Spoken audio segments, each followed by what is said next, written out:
गरीबों को हम लोगों ने मुफ्त में गैस सिलेंडर मुहैया कराया, यहां नहीं मिल रहा है। आप अपना घोषणा पत्र लेकर आई हैं, उसमें आप कहती हैं हम आयुष्मान भारत की तरह हम भी योजना प्रारंभ करेंगे। मेरा यह कहना है कि पहले आप आयुष्मान भारत योजना, जिसमें 5 लाख रुपए तक के मुफ्त इलाज की व्यवस्था है, पहले आप उसको लागू करिए। और किस तरीके से ये हिंदू मुसलमान को बांटकर सरकार बनाना चाहती है।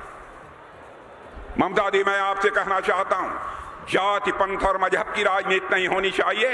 राजनीति यदि होनी चाहिए तो इंसाफ और इंसानियत की राजनीति होनी चाहिए। ममता दी, ईद मनाने के लिए दूसरे देशों से अथवा यहां से जो दूसरे शहरों में भारत में काम करते थे हमारे मुस्लिम भाई, जो यहां पर प्रवासी मजदूर थे, वो लोग जो यहां पर आए हैं, उनसे ये कह रही हैं, आप लोग आए हैं पश्चिम बंगाल में अपना काम छोड़कर छुट्टी लेकर आए हैं यहां पर ईद मनाने के लिए, तो बिना वोट दिए आप लोग वापस मत जाइए, नहीं तो आप लोगों की नागरिकता ही समाप्त कर दी जाएगी। इस तरीके से मुस्लिम समाज इस समाज को भी गुमराह करने की कोशिश कर रही है। अजीबोगरीब स्थिति इन्होंने पैदा कर रखी है। मुर्शिदाबाद में हम लोगों ने अखबारों में पढ़ा कि यहां पर रामनवमी शोभा यात्रा पर भी पथराव हुआ था, बमबाजी हुई थी और लगभग 20 से अधिक लोग घायल हुए थे। आज मैं यह कहने के लिए आया हूं, ममता दी, अब आपकी सरकार का पाप का घड़ा भर गया है, अब का पाप का घड़ा फूटने वाला है, अब कोई रोक नहीं सकता है। टीएमसी के अंत का आगाज हो चुका है मेरे बहनों भाई। आज हमारे प्रधानमंत्री मोदी जी किस तरीके से देश को चला रहे हैं। भारत का कद मेरे बहनों भाइयों सारी दुनिया में बढ़ा है।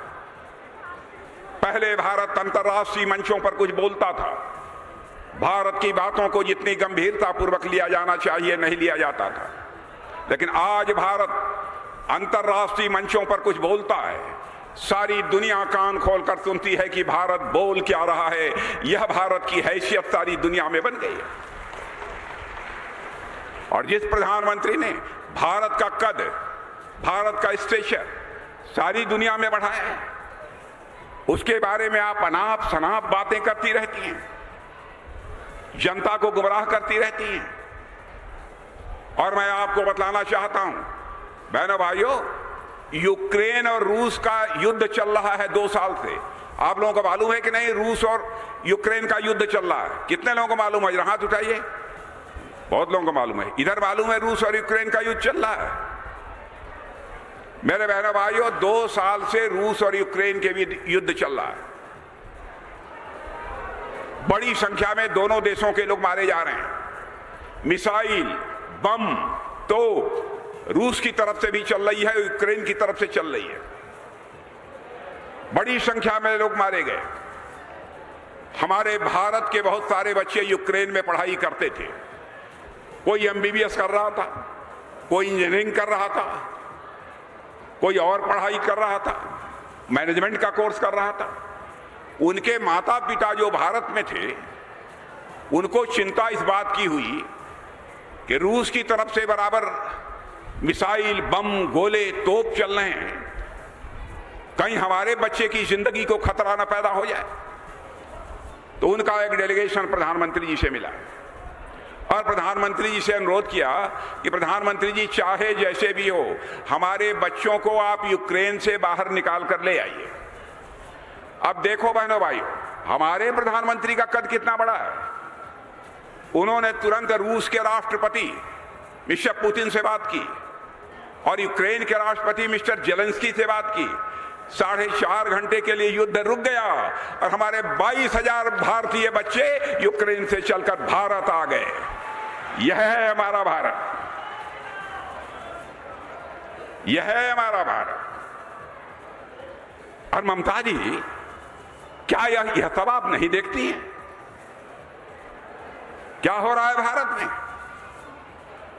आपको चाहे मार पीट खरीद जैसे भी हो, पश्चिम बंगाल में सरकार बननी चाहिए। इसी बात की आपको चिंता रहती है। आप इस बात का पता लगा लेना बहनों भाइयों, हमारे प्रेस के मित्र यहां खड़े हैं, मैं इनको भी कहूंगा हमारी बात यदि कोई गलत हो आप अपने न्यूज़पेपर अखबार के पन्नों पर लिख देना राजनाथ सिंह आए थे और जनता को गुमराह करके चले गए। हमारी गलती होगी तो मैं स्वीकार कर लूंगा। और यह बात मैं कहने जा रहा हूं, पंडित जवाहरलाल नेहरू जब भारत के प्रधानमंत्री थे वह भी बार बार कहते थे कि मैं भारत से गरीबी मिटाना चाहता हूं। इंदिरा जी आई, इंदिरा जी ने भी कहा मैं गरीबी मिटाना चाहता हूं। और राजीव गांधी जी आए, उन्होंने भी कहा कि मैं गरीबी मिटाना चाहता हूं। लेकिन बहनों भाइयों, गरीबी नहीं मिट पाई।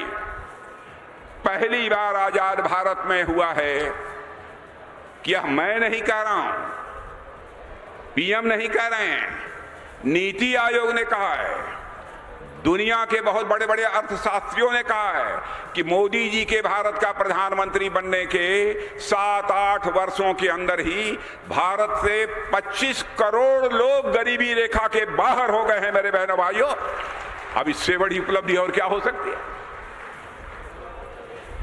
यह आपको दिखाई नहीं देता है।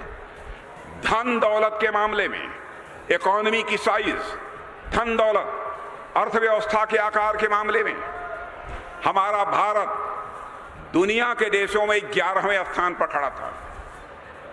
आपको जानकर खुशी होगी, मोदी जी के प्रधानमंत्री बनने के बाद सारी दुनिया में हमारा भारत जो 11वें स्थान पर खड़ा था इकोनॉमी की साइज यानी धन दौलत के आकार के मामले में, वह भारत 7-8 वर्षों में ही 11वें स्थान से जंप लेकर आज दुनिया के 5वां स्थान प्राप्त कर चुका है हमारा भारत।